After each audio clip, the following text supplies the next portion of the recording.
Я хотел бы сегодня поделиться с нашими последними мероприятиями, которые проводятся у нас в департаменте пробации при Министерстве юстиции Кыргызской Республики.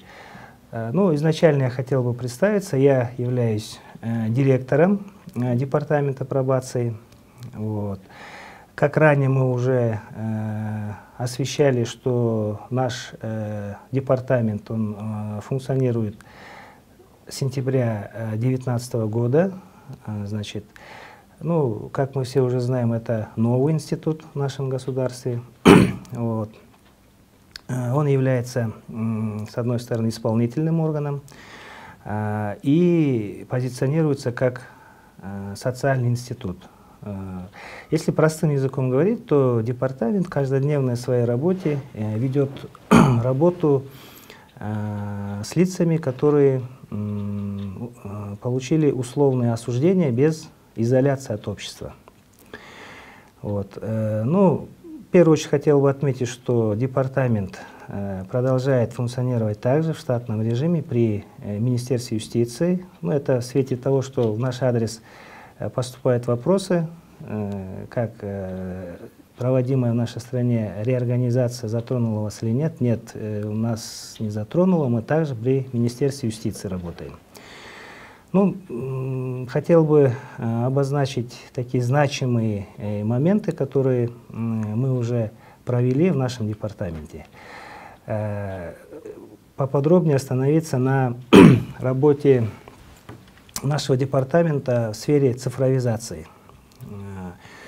Ну, как нашему обществу уже известно, у нас в стране создается единая такая магистраль под названием ЕРПП, то есть это единый реестр проступков и преступлений, который состоит из нескольких блоков, то есть это досудебный блок, это судебный блок и исполнительный.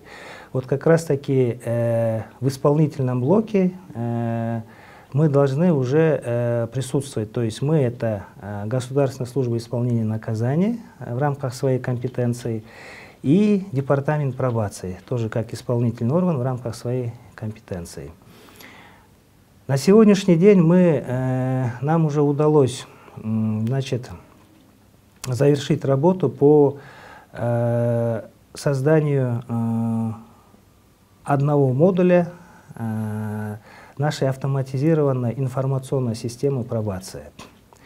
То есть сразу оговорюсь, что с момента образования департамента мы приступили к созданию нашей такой информационной системы цифровой под названием «Пробация», целью которой является цифровизировать все внутренние бизнес-процессы нашего департамента. А наш департамент представлен в каждом районе нашей республики, то есть по республике на сегодняшний день функционирует 54 органа пробации, которые в каждодневной своей работе ведут работу с порядка 5000 значит, осужденных. То есть наше законодательство определяет клиенты. Вот с 5000 клиентов пробации в каждодневной работе ведет свою работу повседневной. И вот все вот эти бизнес-процессы мы сейчас работаем над этим, чтобы цифровизировать.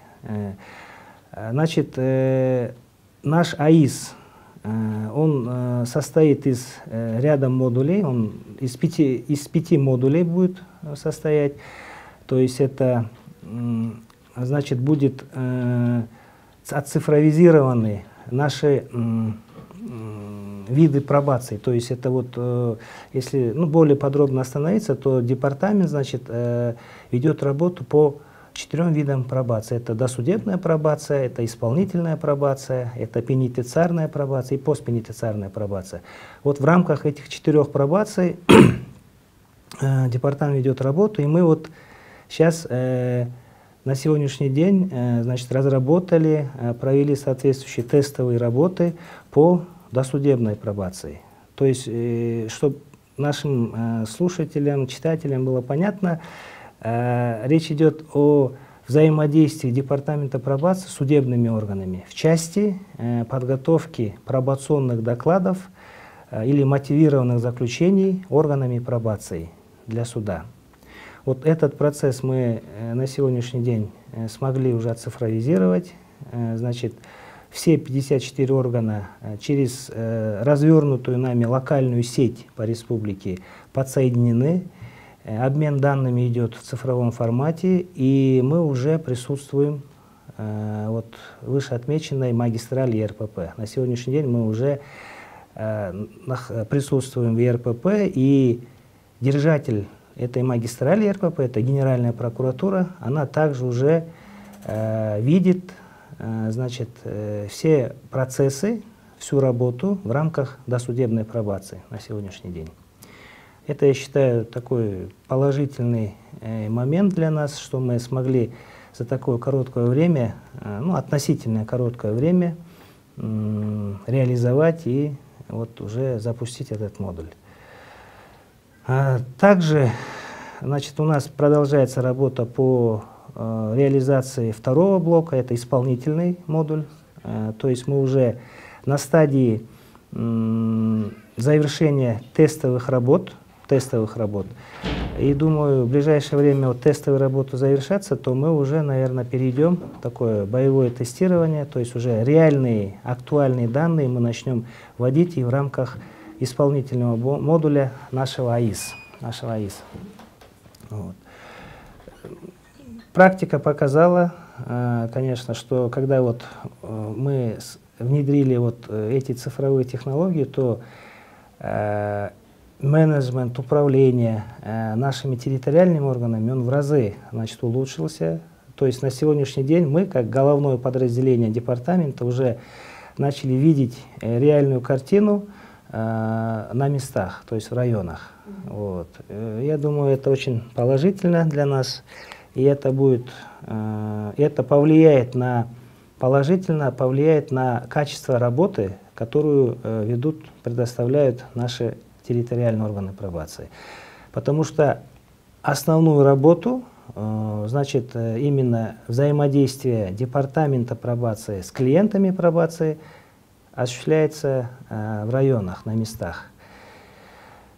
Вот. Также хотелось бы, ну, как положительный такой результат нашей работы, отметить, что мы уже смогли интегрироваться в единую систему учета внешней миграции. У нас в стране есть такая информационная система, ЕСУВМ сокращенно. Здесь речь идет о контроле пересечения границ с нашими клиентами.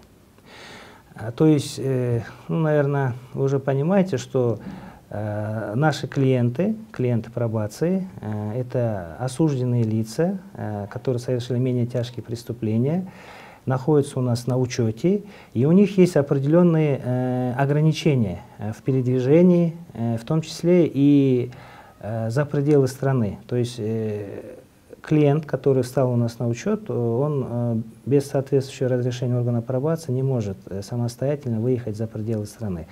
В этой связи есть определенные процедуры, которые органы пробации проводят. И до подключения, до внедрения вот этих цифровых технологий, этот процесс у нас проходил в таком бумажном варианте. То есть клиент пробации приходил в район, вставал на учет, сотрудник соответствующим образом заполнял бумаги и направлял в уполномоченный орган, то есть пограничную службу Кыргызской Республики для постановки соответствующих так называемых сторожевых карт, да, на границе. И этот процесс у нас был чуть-чуть усложнен, зачастую значит, карточки, может, своевременно не выставлялись или своевременно не снимались с учета, были определенные проблемы у нас. И для снятия этих проблем мы на сегодняшний день интегрировались вот в данную систему, в систему ЕСУВМ. И на сегодняшний день департамент уже самостоятельно, централизованно, через центральный орган пробации выставляет контроль пересечения, также снимает контроль пересечения уже в цифровом формате.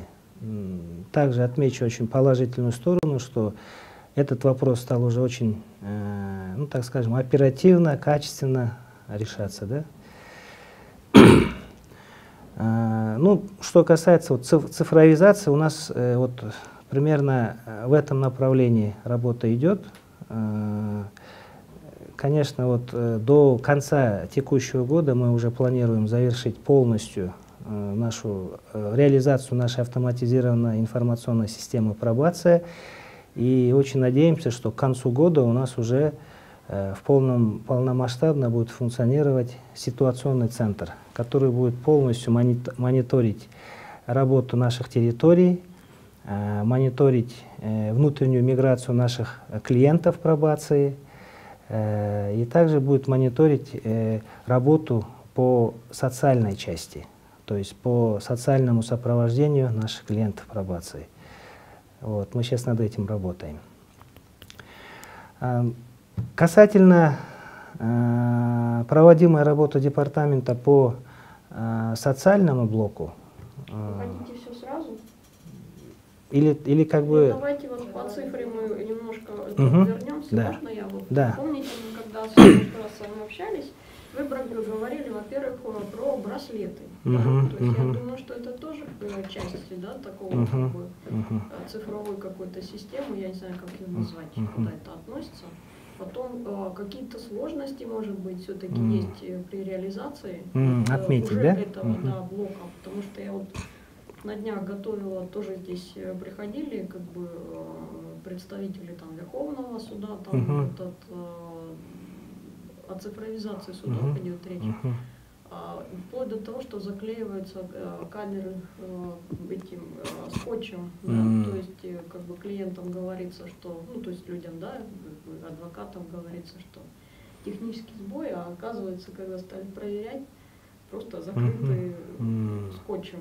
Вот, то есть, может быть, как-то вот что происходит, как люди реагируют, что у сотрудников, то есть хватает ли технического как бы уровня знаний, то есть может быть что-то вот... Такую проблемную часть осветить, да? Проблемную вообще как в реальности, потому что вот вы говорите, например, ну я представила, да, такую как бы цифру, это как паук, да, ну то есть вот паутина, локальная сеть такая, локальная, да, такая сеть.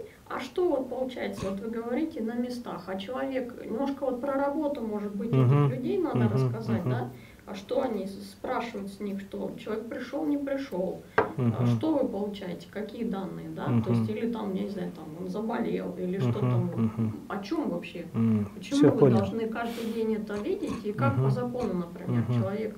Может быть, даже вот это как просветительского плана, да? Потому что, может быть, кто-то и не знает, что как должен себя вести человек, который вернулся или находится, вот, скажем, является вашим клиентом. Я понял вас, да. Ну, если так более подробнее остановиться, вот в части работы нашей информационной системы по досудебному модулю, то здесь речь идет о исполнении судебных поручений в части подготовки пробационных докладов. Что такое пробационный доклад? Это документ, это социальное исследование, которое проводится сотрудниками пробации в отношении подсудимого, который на стадии, у него статус подсудимого, из суда приходит соответствующее поручение. И там есть свои процессуальные сроки, то есть 30 дней, в течение 30 дней календарных орган пробации должен всесторонне его исследовать, значит, и дать свое заключение суду. Заключение носит рекомендательный характер, дать суду заключение, что возможно его прохождение, то есть осуждение на подпробационный надзор, или же невозможно, то есть как бы это наше заключение, которое предоставляется суду, и суд в том числе, как бы учитывая позицию органа пробации, выносит свое решение. Вот этот процесс мы смогли сейчас отцифровизировать. Конечно, проблема есть. В идеале было бы хорошо, если бы вот эти судебные поручения, они нам приходили бы по вот этой магистрали, по РПП. Замысел такой, что когда заработает в этой магистрали судебный блок, то вся переписка, все взаимодействие судов и органов пробации будет осуществляться посредством этой магистрали. То бишь из суда будут приходить в электронном формате поручения, Орган пробации это берет на исполнение. Все полностью проводят социальные исследования, наши сотрудники, и свое мотивированное заключение или пробационный доклад уже направляет посредством цифровых технологий по электронному онлайн-формату в суд. На сегодняшний день вот как проблема, это так как суд пока еще не заявлен в РПП, они еще не функционируют, ихняя часть, они к нам в бумажном варианте приходят в органы пробации. Мы здесь полностью, значит, отрабатываем работу, а потом уже направляем в суды. Вот. Для нас плюс какой? Для нас плюс то, что мы, головное подразделение департамента, сейчас уже видим этот процесс. То есть то, что, например, у нас ежедневно идет сводка по республике, сколько поручений из судов пришло на исполнение к нам в органы пробации. То есть мы централизованно это все видим. Также мы видим процесс исполнения, то есть там, я же говорю, 30 дней процессуальный срок. Мы должны в эти сроки уже подготовить соответствующий документ в виде пробационного доклада или мотивированного заключения и направить. То есть эту часть мы тоже уже можем централизованно контролировать по всей республике. Вот. Вот в этой части для нас это стало очень удобным и эффективным. А как проблема, я вот мог бы, конечно, сказать, что вся эта система, она работает посредством интернет-канала. Есть отдаленные наши районы, где зачастую скорость интернета не соответствует. Ну, это технические моменты, но все равно это тоже составляет для нас проблему. Но мы в рамках наших координационных советов, есть у нас площадка Координационный совет по развитию института пробации. В рамках этой площадки мы эти все вопросы как бы снимаем. То есть уполномоченный орган в этой сфере, он также оперативно работает, но есть проблемы со скоростью интернета в отдельных районах, что заставляет, более медленно или там определенные сбои у нас появляются. Вот. Но тем не менее, в общем, система заработала, которая нам дает возможность мониторить, анализировать деятельность вот именно, допустим, в рамках досудебной пробации. Вот это направление мы уже можем корректировать, и где-то выявлять слабые стороны, например, в части исполнительской дисциплины наших сотрудников. Вот. А если до этого у нас такой возможности не было, то сейчас мы уже видим реальную загрузку наших районов в части досудебной пробации, видим их исполнительскую дисциплину, то есть мы вот это все уже как центральный орган можем видеть, реагировать и принимать соответствующие меры, да, в этой части. Вот. Поэтому как проблему еще можно было бы обозначить значит, подготовленность наших сотрудников на местах. Конечно, у нас есть учебно-методический отдел при департаменте, он регулярно проводит в онлайн-формате тестирование сотрудников на предмет определения их уровней знаний, да, в том числе и по цифровизации.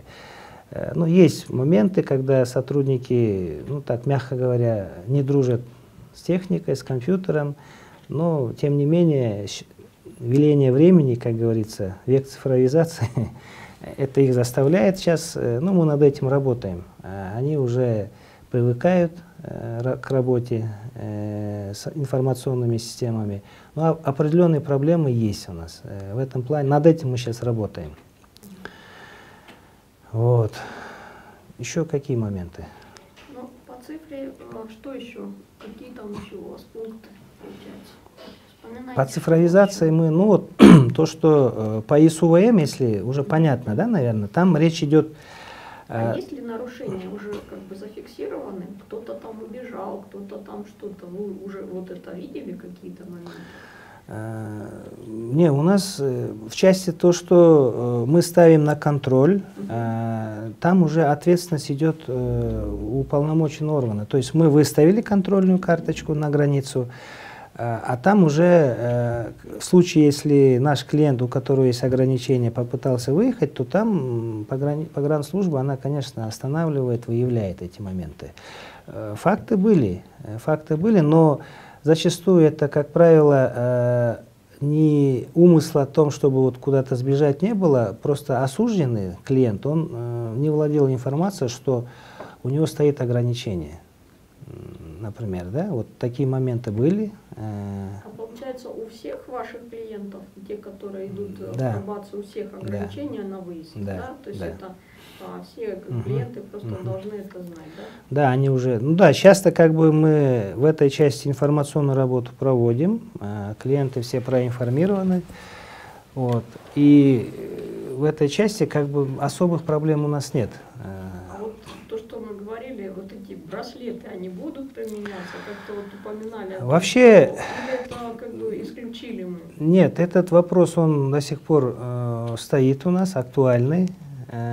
Там не для всех категорий клиентов пробация. А как они называются? Как, ну, я их называю браслетами, а так как вообще? Как ну, это средства электронного контроля, да, над клиентами, которые состоят на учете в пробации. Там разные есть виды. Есть в виде браслетов, есть в виде определенных трекеров, трекеры. То есть там смысл этих электронных устройств в том, чтобы орган пробации посредством электронных вот этих технологий видел своего подучетного, что он не нарушает судебное решение. То есть он там же при вынесении судебных приговоров есть ряд ограничений. Например, бывает такое, что клиенту, например, запрещено занимать государственную должность какое-то время. Клиенту, например, запрещено покидать административный район. Вот. И в этой части, чтобы орган пробации четко исполнил это решение, необходимо применять вот такие вот электронные средства. Да? Они пока у нас не применяются, но по завершению нашего АИС, информационной системы, я думаю, мы придем к тому, что для отдельной категории клиентов, это в основном вот клиенты по пенитенциарной, постпенитенциарной пробации, речь идет о условно-досрочно освобожденных. Вот у нас есть категория клиентов, которые выходят из тюрем, ГСИН, Государственной службы исполнения наказания, по решению суда по условно-досрочному освобождению. То бишь, если человек был осужден там, условно на 10 лет, он 5 лет отсидел, у него есть законное право ходатайствовать об сокращении срока. И если суд принимает положительное решение, то оставшийся срок, он проходит под надзором органа пробации, то есть под нашим органом. Вот этой категории мы думаем, с учетом там, статьи, там, тяжести преступления, ранее совершившего, мы, наверное, будем применять электронные системы контроля. Да? Вот. Даже только хотел спросить, может, они совсем не нужны? Оказывается, нет, они нужны для отдельной категории. Да. Все равно, когда ограничение свободы, оно и есть уже. Это получается УДО, да? Вы про УДО, да, про УДО я говорю, да. Это все ясно. Вот. А скажите, а сами вот как бы клиенты, да, они вот как-то понимают, что теперь будет жестче там контроль или как-то вот какая-то реакция на такие вот, или это пока коснулось как бы вот ваших сотрудников, да? То есть, наверное, они пока еще не пересекались, да? Вообще, сами клиенты с цифровизацией, то есть пока лоб в лоб не сталкиваются. Нет, они, ну да? пока да, для них что поменялось? Пока только для сотрудников. Сейчас пока только для сотрудников. Правильно, да? Да, все. Мы как бы сейчас улучшаем качество работы сотрудников, улучшаем, ну как бы поднимаем уровень работы департамента. Вот. Ну, внедряя вот эти цифровые технологии, да. Но когда я же говорю, вот когда заработает второй модуль, вот мы уже на стадии запуска, вот исполнительная пробация, там уже клиенты почувствуют на себе, потому что там будут ряд функций в этой системе, в этом модуле, которые будут обязывать, ну, например, там в исполнительном модуле уже заложена функция, сейчас она будет тестироваться у нас. При постановке на учет клиента, вот вы понимаете, да, значит, вышло судебное решение, значит, клиент, осужденный, клиент пробации по месту проживания приходит в орган пробации и встает на учет. На сегодняшний день это у нас пока проходит без участия цифровых технологий. То есть человек приходит, предоставляет соответствующие документы, сотрудник идентифицирует его, и на основании решения суда он в установленном порядке его регистрирует, ставит на учет. Вот эта функция, она уже будет у нас оцифрована. То есть при первичной постановке на учет обязательно будет происходить фотофиксация клиента в районном органе пробации. Эту фотофиксацию наш ситуационный центр в Бишкеке, центральный аппарат, будет видеть. Вот. И при первичной постановке сразу будут закладываться в систему сроки явки на учетную регистрацию. То есть вы понимаете, что у клиента будет обязательство как минимум в месяц 2 раза являться в орган пробации для прохождения учетной регистрации. И вот эти все действия, они будут уже значит, оцифрованы, и при первичной постановке на учет центральный орган будет видеть, что, например, данный клиент, он встал на учет, допустим, там, в Карасуйском районе Ошской области, и его дата явки на очередную учетную регистрацию, там, например, 15 или там, 30 марта, условно говоря.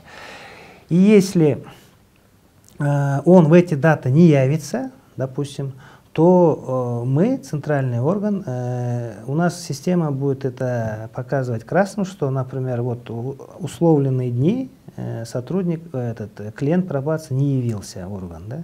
Вот в этой части как бы мы снимаем ряд вопросов. То есть здесь как бы, во-первых, мы дисциплинируем клиентов пробации и повышаем персональную ответственность нашего сотрудника на местах. То есть, если сейчас где-то человеческий фактор все-таки срабатывает, например, он поставил на учет, он должен явиться 10-го, он звонит, говорит, я заболел или еще что-то, ну, не знаю, и не явился, и наш сотрудник как бы идет, соглашается с этим, то здесь вот вопрос ответственности клиента, да, то есть он может потом 2-й раз также не явиться в срок, 3-й раз, и чтобы вот эту ситуацию как бы избежать, мы вот заложили эту функцию, и здесь, я думаю, уже и клиент будет чувствовать, что здесь как бы бесполезно там звонить, договариваться с нашим сотрудником, потому что там система стоит. То есть мы этот процесс привязали к нашему АИС. И сотрудник, значит, скажет, ну, при первичной постановке мы уже эти даты вбили. Пока эти даты не вобьют, пока фотофиксацию не сделают, система не примет его как зарегистрированного. Поэтому здесь вот так, тут как бы и антикоррупционная мера, где-то. Да. Да. И вот в этой части, вот, исходя из вашего вопроса, клиенты уже почувствуют, что в районах, на местах заработала система электронная, которая уже привязывает сотрудника к этой системе и клиента к этой системе.